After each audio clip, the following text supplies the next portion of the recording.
The smell of freshly brewed coffee mingled with the warmth of bread fresh from the oven.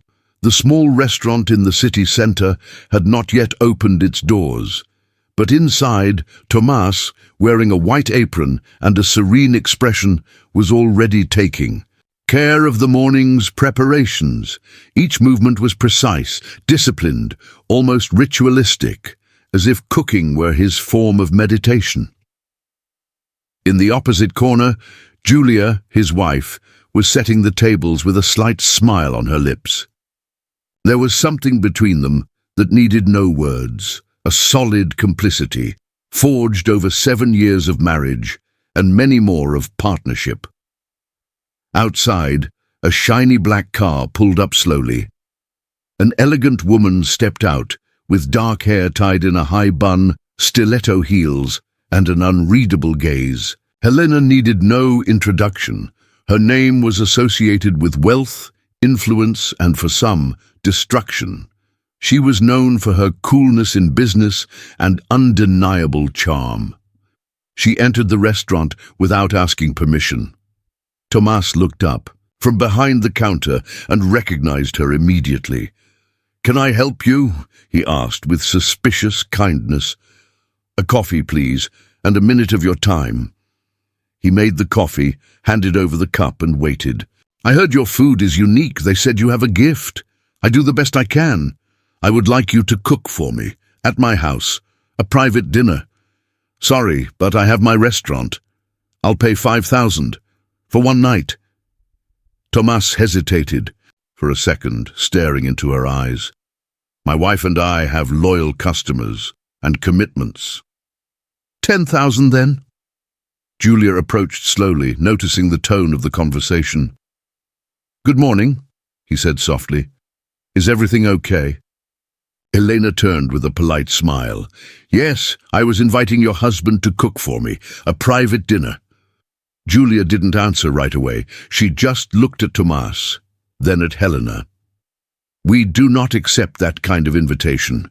We appreciate the proposal, but we have other plans." Helena stood up elegantly. "Sure, but think about it. Doors don't always stay open for long." And he left. Tomas remained silent. Julia touched his arm. "Are you well?" "Yeah, I just wonder what someone like her really wants." That night, Tomas didn't sleep well. Something in Helena's gaze disturbed him. It wasn't just the money. It was a challenge, a game that he didn't fully understand. A few days later she returned. More discreetly, this time she ordered just one meal. She sat alone, read a book while she ate, and at the end left a tip of 1,000 reais. Julia saw it, took the envelope and returned it. "We don't want her money." Tomas nodded, but Helena kept coming back. With each visit she left something. A comment, a story, a question hanging in the air. One afternoon, after closing the restaurant, Tomas found Helena waiting for him outside. "I'm sorry," she said, "for insisting. I just wanted to understand why anyone would refuse so much for so little. Because for me it's not little. Fidelity, love, trust, my life." She laughed sadly. "That doesn't exist." "Yes, there is." "Then prove it." "I don't have to prove anything to you. Everyone has a price, Thomas, and I love finding out what it is." He walked away without answering. On the other side of the city, Julia began to feel nauseous and tired frequently. After some tests, the news came. She was pregnant. Tomas smiled excitedly when he heard that. They had tried before without success. "We're going to be parents," he said, his eyes shining. But the joy was short-lived. One rainy night on her way home, the car Julia was in was hit by a drunk driver. She survived but lost her baby. The pain silenced them for days.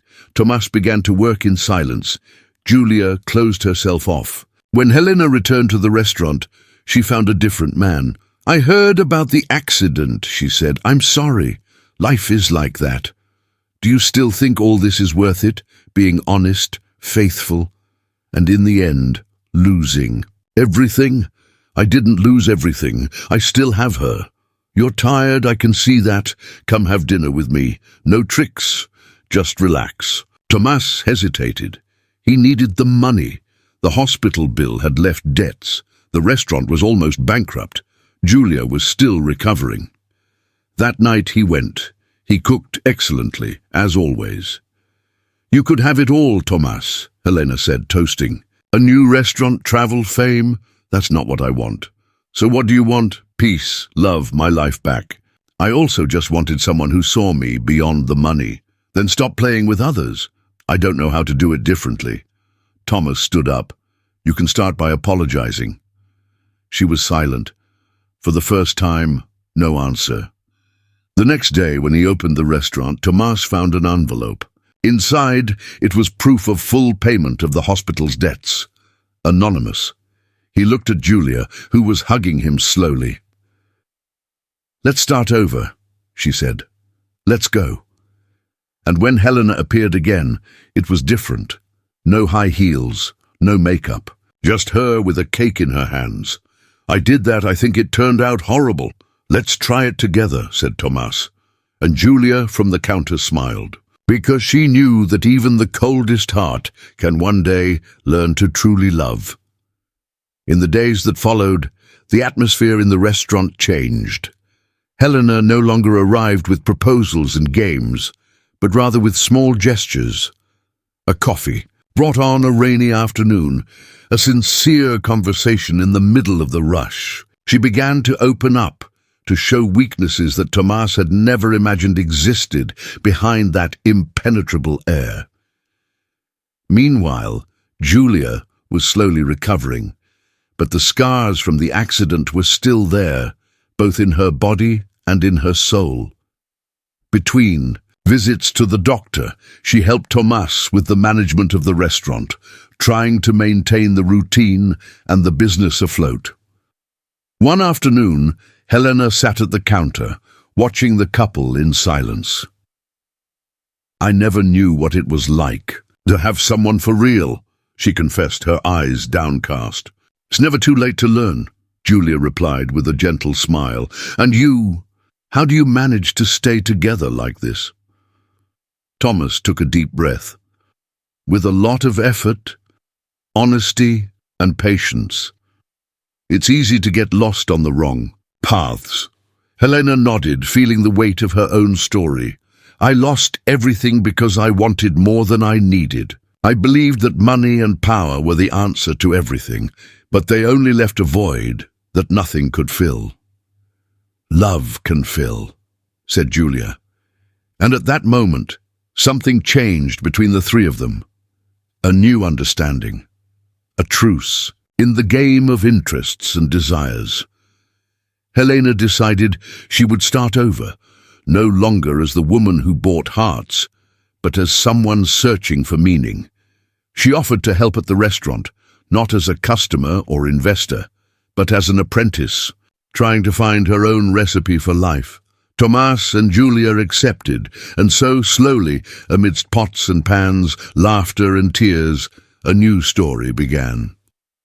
A story where forgiveness and transformation took place, and where each one in their own way tried to find themselves again on the path of truth.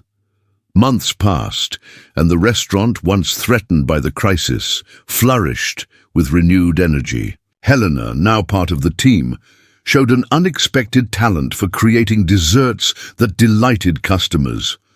Most importantly, she had found a peace that money could never buy. Tomas and Julia, strengthened by what they had faced, rekindled the love and trust that united them. Julia was expecting a new child, and the smile on her face lit up the small restaurant dining room like never before. On a sunny afternoon, as they closed the door together, Helena approached with a serene look. Thank you for not giving up. On me, he said sincerely, you taught me that true wealth lies in the people we love and the honesty we cultivate. Tomas smiled and shook his hand. And you showed us that there is always room for new beginnings. Julia, moved, placed her hand on her belly. Life is full of challenges, but what matters is who is by our side to face them. They stood, there in silence, sharing a simple and profound moment, like the last spoonful of a perfect recipe. And so, in that small kitchen, amidst flavors and stories, a chapter of pain and doubt came to an end, giving way to a future built on trust, love and hope, because in the end that's what remains.